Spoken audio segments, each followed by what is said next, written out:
Dans cette société souvent centrée sur le mouvement, sur la jeunesse, on a tendance à oublier les plus anciens d'entre nous. Et on a tendance à oublier le temps qui passe. Et donc, une des marques, je crois, de la Fondation, un des marqueurs des enjeux pour réussir la société de la longévité, c'est justement de pouvoir écouter, dialoguer avec tout le monde, y compris avec les plus âgés. Et c'est dans ce cadre-là que s'inscrit cette démarche qui a démarré à Marseille, mais qui va se poursuivre un peu partout en France, d'aller entendre, d'aller écouter, d'aller dialoguer avec, par exemple, les habitants des maisons de retraite médicalisées.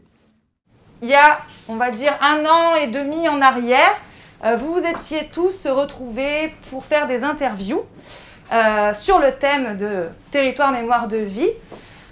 Et ces petites interviews ont été ensuite réunies dans un livre qui se trouve juste ici. Et vous allez voir que chacun d'entre vous a sa page, a sa photo pour certains, et surtout son histoire. Derrière tout ça, c'est la question majeure de la transmission. On vit à différentes générations, mais ça n'a aucun intérêt si les générations les plus anciennes ne transmettent pas quelque chose aux générations les plus jeunes. Toute expérience vécue sur le terrain peut apporter, au point de vue éducation, beaucoup. On a besoin de s'ancrer dans un territoire. On s'ancre dans une histoire et on s'ancre dans un territoire. Je suis bordelais d'adoption et fier d'être bordelais.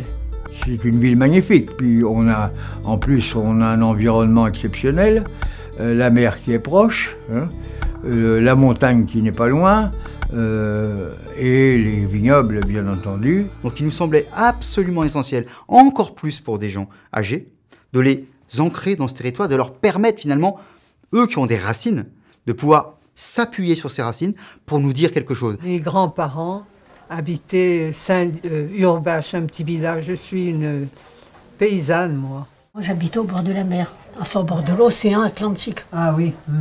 J'étais tout à fait au bout, ça s'appelait la Pointe de Grave. On prenait le bac, alors déjà d'être dans le bac, c'est les vacances. Ah oui, c'est sûr. C'était les vacances, on était heureux comme tout. Ah oui, d'accord. La transmission, c'est quand même au cœur de nos sociétés. Il n'y a aucune société qui a un futur, il n'y a aucune société qui avance s'il n'y a pas de la transmission. On a démarré à Marseille, où il y a eu, il faut le dire, un très gros succès. On a décidé ensuite de poursuivre l'aventure, de poursuivre le Tour de France à Bordeaux. On voit bien déjà aujourd'hui, ça fonctionne extrêmement bien. Et puis, après-demain, ça sera dans une autre ville, sur un autre territoire.